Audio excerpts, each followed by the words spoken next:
Selamat pagi, selamat berjumpa kembali dengan saya, John Siombing, dalam pemberitaan firman Tuhan dari Gereja All Saints Anglican Church. Hari ini kita akan mendengarkan firman Tuhan dengan tema inkarnasi. Inkarnasi yang memerdekakan. Namun sebelumnya mari kita berdoa. Tuhan, pada saat ini kami berdoa kiranya Engkau memimpin kami, supaya kami ya Tuhan boleh mengerti tentang inkarnasi yang memerdekakan di bagian firman Tuhan. Untuk kami ya Tuhan boleh renungkan, dan itu menjadi kekuatan bagi kami. Di dalam nama anak-Mu Yesus Kristus kami telah berdoa. Amin. Kita mungkin sering mendengar istilah inkarnasi yang secara sederhana kita artikan menjadi Allah yang menjadi manusia.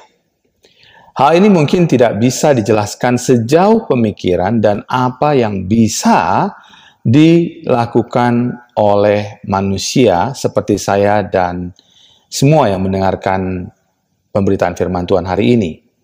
Karena kita adalah manusia biasa. Tapi bagi Tuhan tidak ada yang mustahil. Allah bisa melakukan apapun di tengah keterbatasan manusia. Allah harus melakukannya atau berinkarnasi agar manusia dapat mengenalnya. Itu sebabnya Yesus berkata kepada perempuan Samaria di sumur Yakub, "Kamu menyembah apa yang tidak kamu kenal. Kami menyembah apa yang kami kenal. Sebab keselamatan datang dari bangsa Yahudi." Yohanes 4 ayat 22. Jika Yesus tidak memperkenalkan dirinya dengan menjadi sama seperti manusia, maka tidak ada satupun manusia di bumi ini yang dapat mempercayai bahwa Allah itu ada. Kalau begitu, apa yang membawa banyak orang kepada perdebatan tentang inkarnasi Yesus? Seharusnya tidak ada. Tidak ada alasan untuk memperdebatkannya karena ini adalah karya Allah yang tidak bisa dilakukan oleh manusia. Karya Allah yang ingin memerdekakan kita. Seperti lanjutan percakapan Yesus dengan perempuan Samaria itu. Allah itu roh dan barang siapa menyembah Dia harus menyembahnya dalam roh dan kebenaran. Demikian kata Yesus dalam Yohanes 4 ayat 24. Itu sebabnya kita melihat perempuan Samaria itu pun dimerdekakan. Pertanyaannya bagi kita mungkin adalah, bagaimana inkarnasi Yesus ini sudah memerdekakan kita? Apa buktinya? Pertama, inkarnasi Yesus memerdekakan karena Ia membawa damai sejahtera bagi semua orang yang ingin didamaikan dengan Allah. Yohanes 20 ayat 19 sampai 23, saat Yesus bercakap-cakap dengan perempuan Samaria, bukanlah pemandangan normal pada waktu itu. Seorang Yahudi tidak seharusnya berbicara dengan seorang Samaria. Belum lagi kita temui Yesus, seorang pria yang berbincang-bincang dengan perempuan yang memiliki hubungan dengan pria berkali-kali dan tidak satu pun adalah suaminya. Jika pekerjaan Yesus tidak memerdekakan, maka Ia akan terikat atau Yesus akan terikat dengan aturan antar etnis, kelompok, bangsa, dan golongan.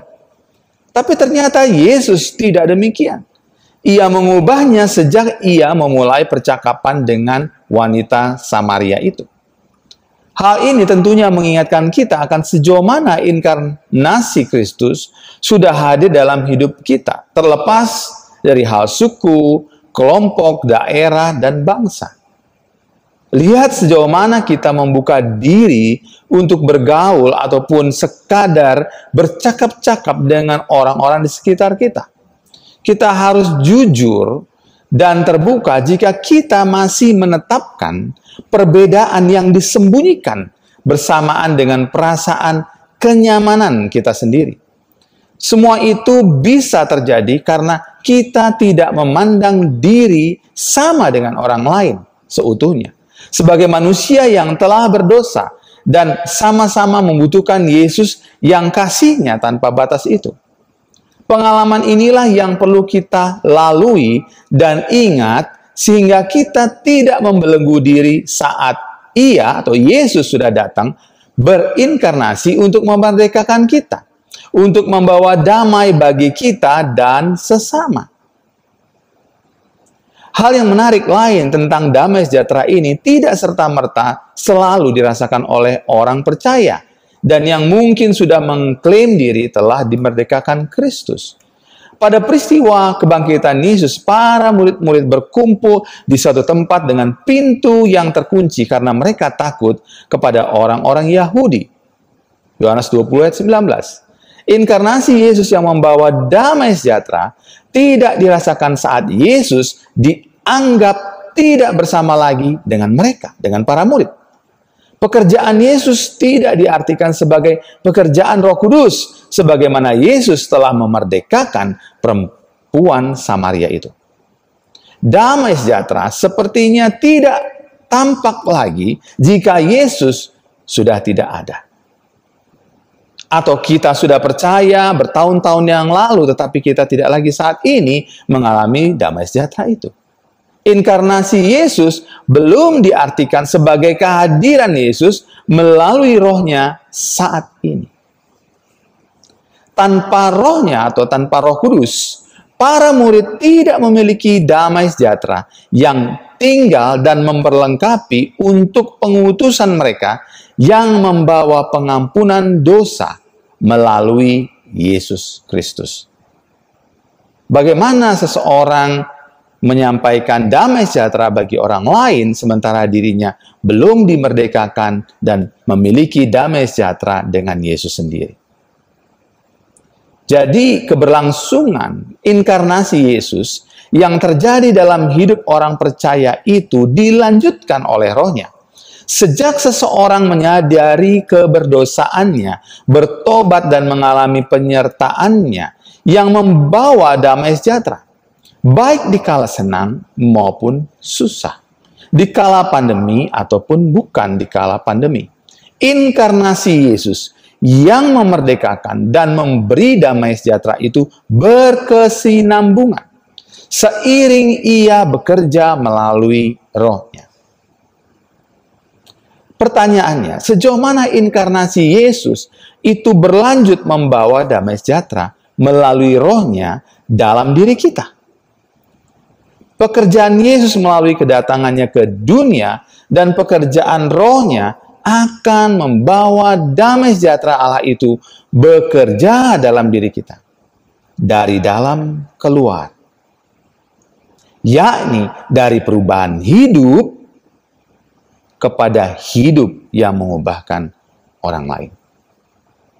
Itu inkarnasi Kristus.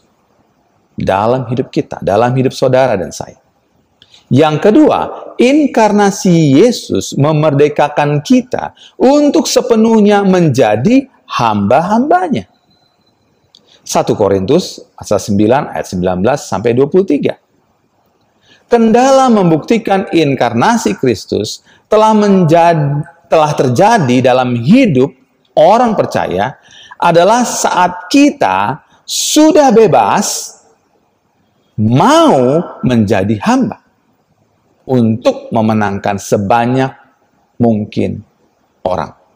Paulus mengatakan, sungguh pun aku bebas terhadap semua orang, aku menjadikan diriku hamba dari semua orang, supaya aku boleh memenangkan sebanyak mungkin orang.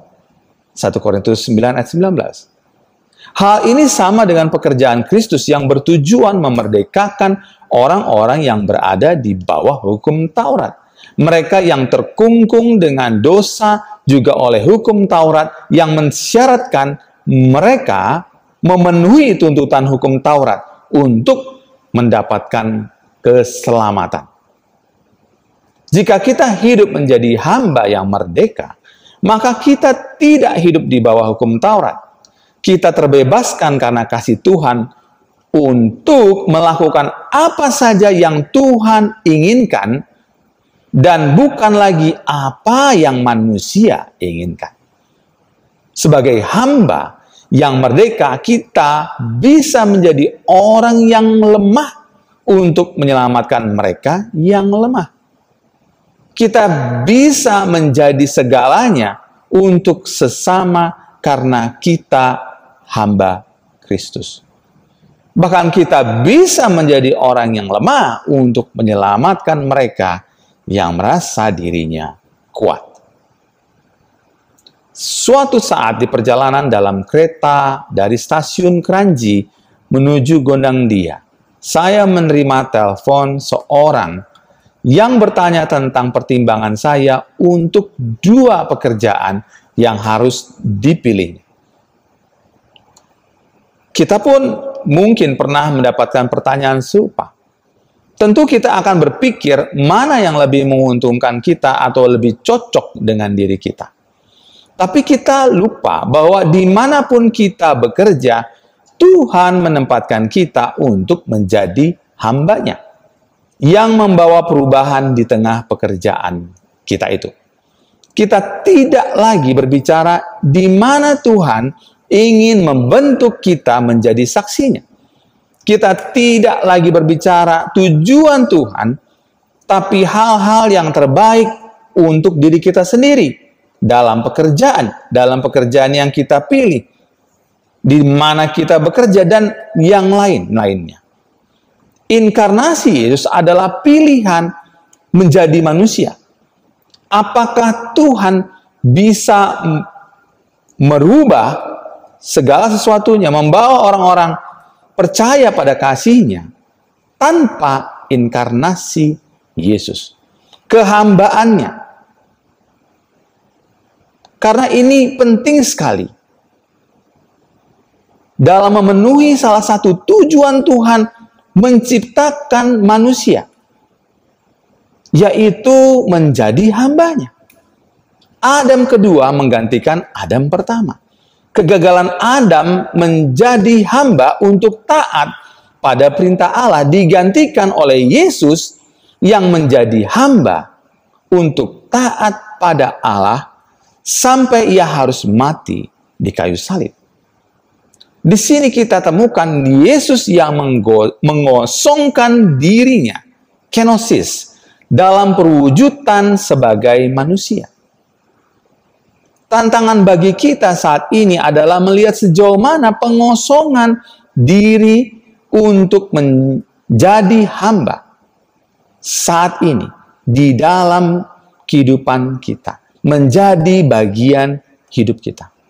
Bagaimana kita bereaksi terhadap hal-hal di sekeliling kita dan terhadap perlakuan orang-orang yang ingin menjadi tuan atas hidupnya atau atas hidup orang lain. Hal yang sama kita melihat dalam konflik antara negara yang masih sering terjadi. Semua negara ingin menjadi negara yang maju dan kuat. Tapi tidak ada negara yang melihat dirinya lemah sehingga negara tersebut punya tanggung jawab untuk memperkuat negara lainnya agar bersama-sama menjadi kuat. Kekuatan diartikan hanya berada di sebuah negara tanpa negara-negara lainnya. Menjadi yang terkuat bukan menjadi hamba, tapi menjadi tuan. Pada akhirnya tidak ada satupun negara, tidak ada satupun yang dapat bertahan menjadi yang terkuat sendirian. Tidak dalam sejarah, tidak untuk Mesir, tidak untuk Babel, tidak untuk Persia dan Roma. Tidak ada yang dapat bertahan menjadi yang terkuat sendirian. Akhirnya, kita bisa memaknai lebih dalam lagi tentang inkarnasi. Jika kita tidak terkungkung oleh semua batasan manusia untuk mengerti Allah tanpa damai sejahtera yang Ia ingin hadirkan bagi seluruh umat manusia. Entah diterima atau tidak diterima oleh mereka yang menerima atau yang seharusnya menerima berita damai sejahtera itu. Apapun yang terjadi, inkarnasi yang memerdekakan melalui berita damai sejahtera harus terus-menerus diperdengarkan bagi banyak orang. Harus terus-menerus dipraktekkan sekalipun ketidakadilan merupakan responnya. Kemudian inkarnasi yang tidak mengenal batasan itu juga membawa kita hidup sebagai hamba. Menjadi hambanya di tengah manusia yang ingin berkuasa tidaklah mudah. Namun jika kita tahu dan percaya bahwa Dia, yaitu Kristus, telah membuktikan kuasanya itu dengan menjadi hamba dan ditinggikan selama-lamanya, maka kita pun tidak lagi mencari hal-hal yang meninggikan diri kita sendiri. Karena kita tahu Allah sangat meninggikan Dia. Allah sangat meninggikan Yesus dan mengaruniakan kepadanya nama di atas segala nama, supaya dalam nama Yesus bertekuk lutut segala yang ada di langit dan yang ada di atas bumi dan yang ada di bawah bumi. Dan segala lidah mengaku Yesus Kristus adalah Tuhan, bagi kemuliaan Allah Bapa. Filipi 2 ayat 9-11. Inkarnasi Kristus memerdekakan Anda dan saya untuk memiliki damai dan membawa berita damai. Untuk kembali pada panggilan kita sebagai hamba di tengah dunia yang menjadi Tuhan. Untuk kita boleh menyelamatkan banyak orang, terlebih di tengah pandemi ini. Di dalam nama Anakmu Yesus Kristus, mari kita melakukan ini bersama Bapa. Kita berdoa. Tuhan, pada saat ini kami mengucap syukur atas semua ya Tuhan yang Engkau berikan bagi kami. Kami tahu ya Tuhan bahwa di dalam nama-Mu dan melalui teladan-Mu, melalui kuasa-Mu, melalui firman-Mu hari ini, kami dituntun Tuhan untuk melihat inkarnasi-Mu yang membawa damai sejahtera itu bagi kami dan orang lain tanpa batas. Kami juga bersyukur Tuhan karena kami, ya Tuhan, ditegur, diingatkan untuk menjadi hamba-Mu. Untuk kami boleh memenangkan banyak orang. Untuk kami melihat apa yang Engkau sudah kerjakan ketika Engkau menjadi hamba ya Yesus. Inilah kami ya Tuhan. Di dalam satu nama, Allah yang menjadi manusia, Yesus Kristus, Sang Raja, Sang Tuan, kami berdoa. Amin. He is exalted, forever exalted, and I will praise His name.